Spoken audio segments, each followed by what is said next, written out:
Hello there, Vic Benedict here. We're playing Ryse, Son of Rome on the PC on Legendary difficulty, and this is my no upgrades, no damage guided walkthrough.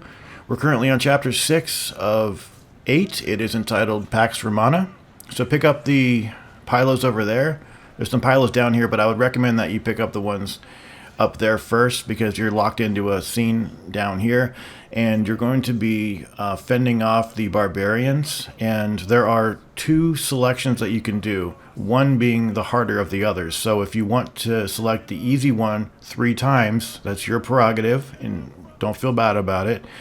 But what I decided to do was I'll select the hard one once and the easy one twice, so that it won't be too grueling for me personally, and also that you can see the breadth of the attacks by the barbarians. And I like to stay to the right as much as possible over here because there's going to be a ladder set that comes up on this side and this side only, so you'll need to start kicking ladders. So basically what this is, if barbarians are overrunning you, the reason is you haven't kicked enough ladders down, and you need to start kicking ladders down immediately. Don't look back. Charge all over the place. Look for the ladders. You don't have to press yellow. You can press square, but I like pressing yellow. It's cathartic for some reason. And then we'll have some more ladders coming up. We might have to double back. I don't have them all memorized, but I had them memorized well enough so that I never had any big problems about getting overrun and my Romans losing too much of their collective health. You always need to have your archers cover you on this one because the siege wall is not going to get to you, but there's still going to be AoEs on the ground sometimes. And your archers are going to be helping you fend off the barbarians too. So it's really good. Now this is the easier one. Okay, this is the easier of the two. The next one, see the AoEs? The next one will be the harder one, in my opinion. I've just had a lot more easy runs through this one. And I've got to warn you, be warned, but don't be scared at first. There is an optional fight at the end of this chapter in which the game expects you to get killed by a barbarian horde. However, you can complete the fight, although it's particularly grueling. It took me between 4 to 5 hours to do it, and it also took me about 4 to 5 attempts back through this level to get to the fight, having got accidentally locked into a cutscene. So I'll explain what happens. When you get to the optional fight, right, and you want to do it, and you're dead set on doing it and not getting killed and completing the entire challenge, what you need to do is ensure that you do not have base health for that. And at the end of the video, you will see my base health go to max health. And again, it has no bearing on the walkthrough since we're not taking damage. But the thing is, on base health, you can get one-shotted and one cycle combo killed. And what happens if you ever die on the fight that you wish to succeed on, namely the barbarian fight at the end, the optional fight, you cannot die. If you die at any point, it will lock you into a cutscene. And when I say lock, it will lock and checkpoint you into a cutscene.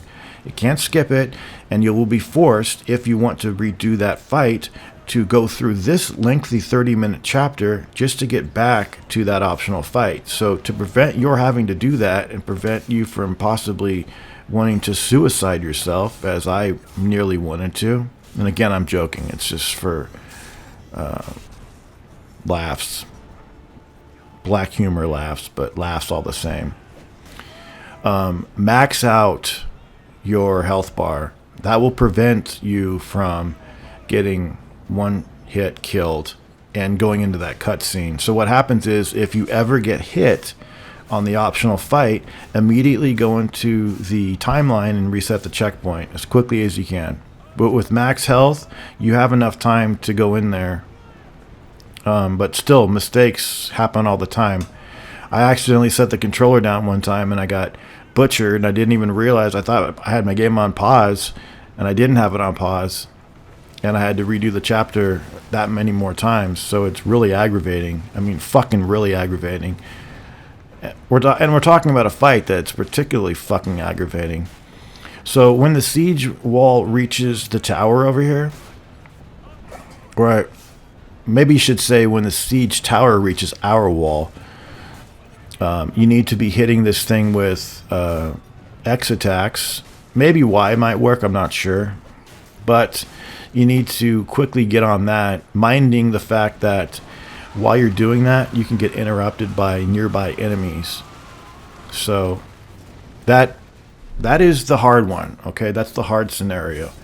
So if you like that scenario, you can choose that as many times as you want or as few times as you want. If you don't like it, since I don't particularly care for it, and I didn't want to have too many edits over here, I went back to the more doable scenario. The one that I'm most comfortable with, and the one that I know the most information about where these spawns come up. So again, ladder kicking must be your big priority.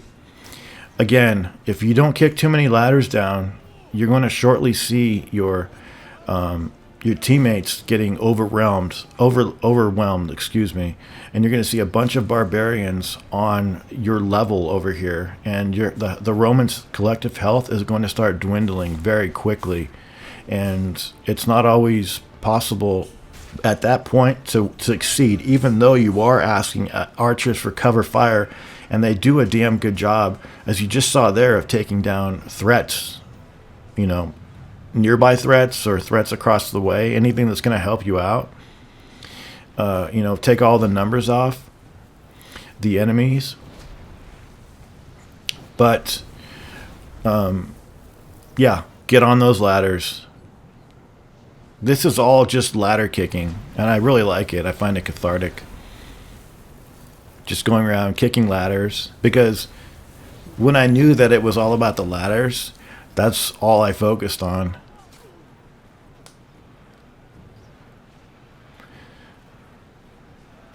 And don't worry about taking Pilas after this whole sequence ends. All 3 scenarios are completed by you. They're going to take your Pilas away anyway. But you do want to restock on Pilas in between the scenarios. Okay? Now, this optional fight that's coming up at the end of the video, it isn't really much of what you haven't seen before. The problem is, it's in a pretty smallish area, and you're dealing with dangerous enemies. You're dealing with shield enemies, and you're dealing with the dual wielders. And since the area just isn't that big, rolling around the arena becomes a necessity to find open spaces and get out of, get the hell out of Dodge, so to speak. Now, I have killed those dual wielders with 1 Pila, but I think I got a critical on him somehow. I have no idea. But the dual wielders are going to cause you a lot of stress, as well as the shield guys. And it's not them necessarily that's causing the problems. What's causing the problems is the quick throw and the shittiness of the quick throw. Okay, so when you do the quick throw, it's like 50-50 whether it's going to work the way I input it. And I think I input it properly. I feel that instead of having to pressing one button, like clicking in the one trigger and then another trigger a half a second later, it just doesn't work very well. So I just really wish it was one button for the quick throw. It would save a lot of aggravation, just true aggravation. Now on the next video, we will have dual wielders again in different skins, but they'll have a 4th attack. These guys still just have their 3 basic attacks. I'm sorry, they're 3 combo attacks. They also have a jumping attack too. I'm not gonna forget that one, but don't worry, you are going to be getting some more Pilas up here. So when you come down here, there's a couple of Pilas down here. There's also a stack of Pilas over to the right that you can get a max of 4 from twice over. So feel free to use pilas on this part. Just bear in mind that fucking quick throw is a piece of garbage. And the amount of times I got hit trying to break the shield of a heavy with a quick throwing pila, only to get the pila whiff, completely whiff the heavy that I'm aiming at, or even worse, the quick throw doesn't activate and I get butchered. Countless. Fucking countless. So what I ended up doing was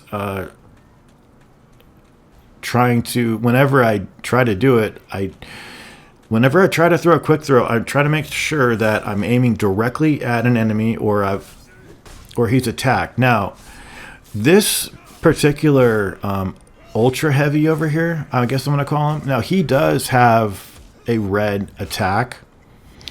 He's the only one on this walkthrough, these types of enemies, these heavy ones, that do have that red glow to them. See how he glows red?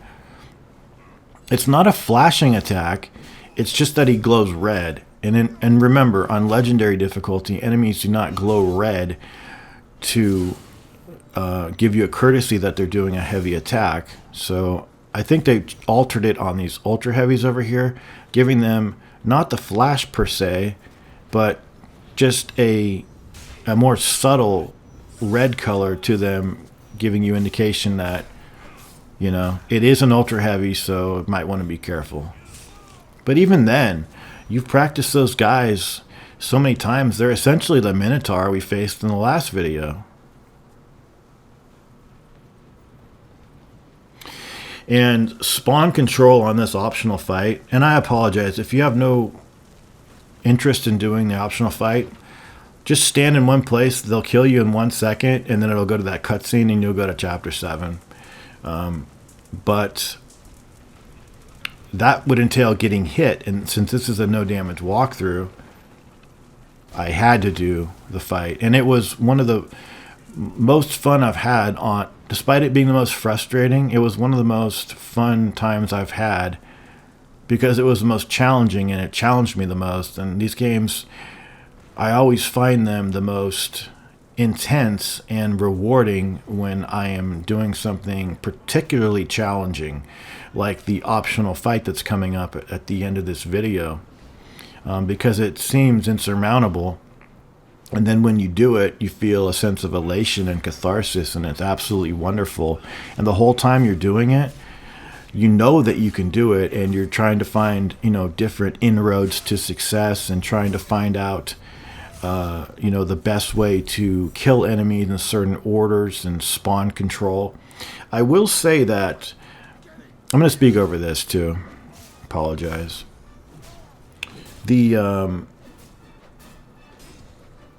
What was I talking about? Oh, okay, so you're going to get attacked by a group of 5 barbarians at the very beginning, okay? If you kill 1 barbarian, you can then have then what's going to happen, kill 1 barbarian of the 5, and then the heavy's going to spawn. So I like to do that, either that or get the button prompts over all of the remaining 4 barbarians plus the heavy, get the execution icon over everybody, and then execute 5 people at once. So you'll want to be trying to do that, executing, getting the skull icons over everybody in the group. And I'm talking about early on in the fight when there aren't any dual wielders. Try to get the execution icon over everybody. Now I realize you can only execute 2 at once, but if you've got 5 skull icons over 5 enemies, you can just do 2, 2, and 1, execute 5 people at once. It's glorious. And that will prevent you from having to get overwrought when you see more enemies come in, because they'll just be a new group. They won't be a new group plus whatever you have left remaining.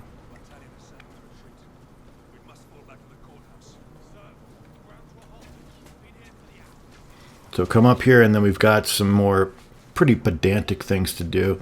Some slow walking, which I detest, and which I'm going to speed up.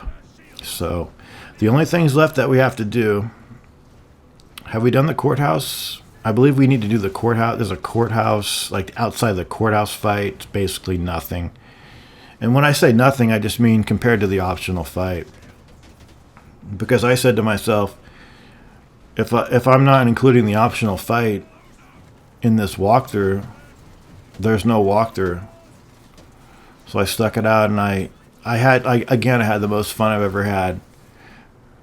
Now, of course, that came with a significant amount of frustration and rage and ire and contempt for what was going on. But I knew that I could do it if I persevered. Not only persevered, but studiously studied the way in which you can control the spawns. And I don't have all of the... I didn't go in here with data, looking for data. I just went in here looking for opportunities where things were more advantageous for me. But by all means, executing a group of 4 or 5 enemies simultaneously is going to help you instrumentally, because it gives you time to see what's coming after you when no one's around, and you can start your next set of attacks the way that you want to lay out those attacks. Okay, we've got some traversal to do, and these next enemies are going to be keeping us out of the courthouse. So you've got for lack of a better word, guys, just let me call them an ultra heavy. These bear fucks. But you see how on the other difficulties it would be giving you indication that you need to be blocking, perfect deflecting that second attack, that first attack, and the second attack, so that the first perfect deflect would save you from getting damaged. And we talked about this earlier in chapter 3. And then so that the second perfect deflect would then stagger that enemy and allow you to riposte with whatever you like to do. Now, this is a pretty grueling fight down here, too. I'm not going to admit it. Just because you've got some of these son of a bitching heavies and these guys here. But don't worry about it too much, because you'll be begging for something like this if you're going to be doing the optional fight coming up. So I did want to give an overview of what is coming up, because we've got some slow walking coming up, which I rue and hate and detest and wish could be, never put in any game ever again. But as a courtesy to you, the viewer, I have sped up the slow walking. So what's going to happen is we're going to have some slow walking sped up to the fastest speed possible, so that it takes the least amount of time for you to have to sit through it. And then we're going to be doing a turret section. Yeah, a turret section that I did it a couple times on my first or second tries. Well, let me rephrase that. I had to go through this chapter so many times. I did it on my first try. The first time I went through the chapter. The second time I went through the chapter, first try. Third time I went through the chapter, first try. But then like the fourth and the fifth times that I had to go through the chapter, no dice, because I just was so anxious to get back to that optional fight that I dropped the ball in these turret sections, and I found out that they can be pretty specific about what they want you to do. Now, what do they want you to do?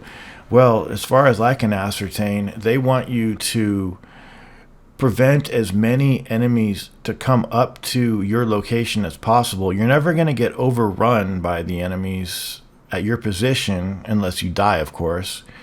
But if you can prevent enough enemies from breaking the line where your troops are, you'll have much more success of then winning, by which I mean seeing the barbarians flee in the opposite direction. And them retreating signals the fact that you have succeeded. So anytime you see them running back the way they came, you've won. There's going to be some incendiary piles down here. The lock-on messes with them because the incendiary piles don't lock on with the auto lock-on, and you've just got a big shitfest over here. The archers are firing volleys at you. Just be aware that you need to be using your archers all the time. Anytime the prompt comes up, use it, but just try not to let too many of these motherfuckers get up through the ranks over here. One or two might be okay, but I'm telling you, it's pretty unforgiving. And we did it. Everybody's heading back. And now we've got a very anticlimactic fight against two enemies that I'm just going to be calling weaklings, because that's essentially what they are. It's just a two enemy encounter over here. Nothing you've not done before 1,000,000 times over. And then here's the last part. You've got 5 barbarians jumping into the fray. This is the optional fight, okay? And I've made many warnings to you about what happens if you die here. So max out your health bar so that doesn't happen. Because if you get hit over here, you can reset the checkpoint and not go locked into that cutscene, okay? So what I like to do is get the prompts over all 5 of these guys' head, and then go after one, kill him.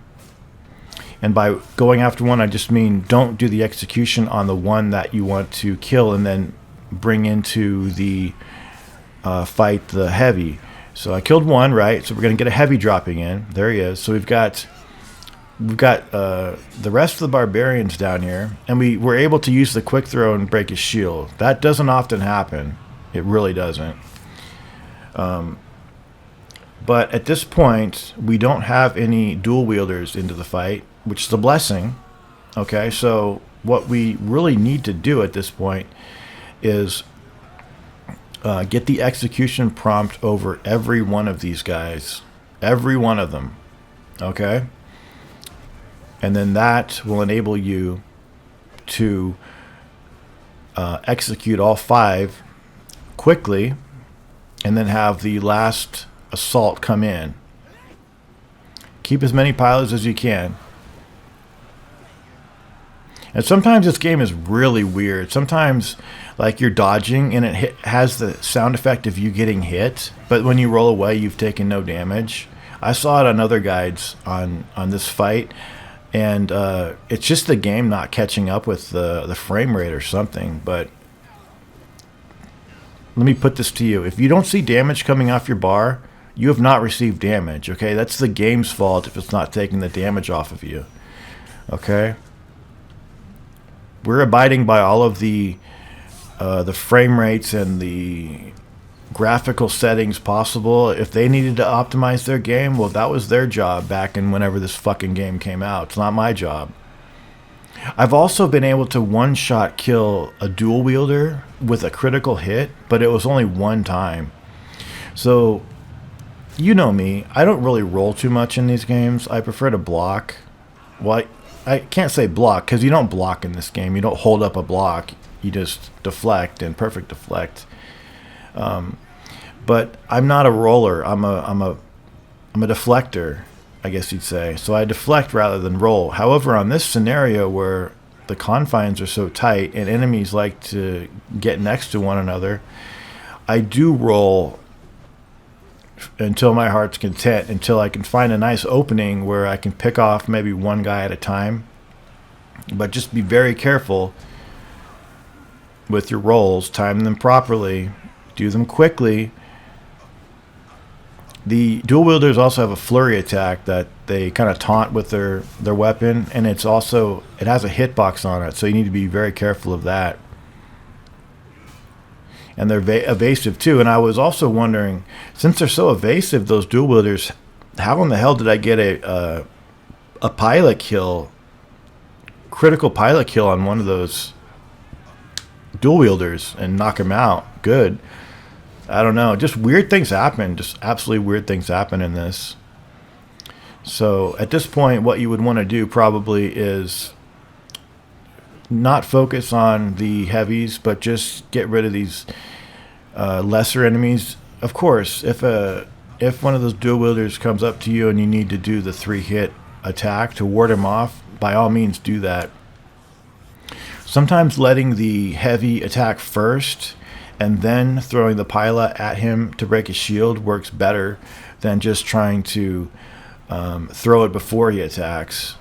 Because it seems like if you do it the other way, where he's attacked you first and then you're going to throw the pilot at him, it seems like it locks on a little bit better. And I screwed these up over here, but I love this animation. Hell yeah. And this is all, we've all done this before. We've fought these enemies, but it's a different scenario, and there's just a shit ton of them too. So the main thing you need to do here is just get that heavy out of the way, and then try to isolate these guys as best you can.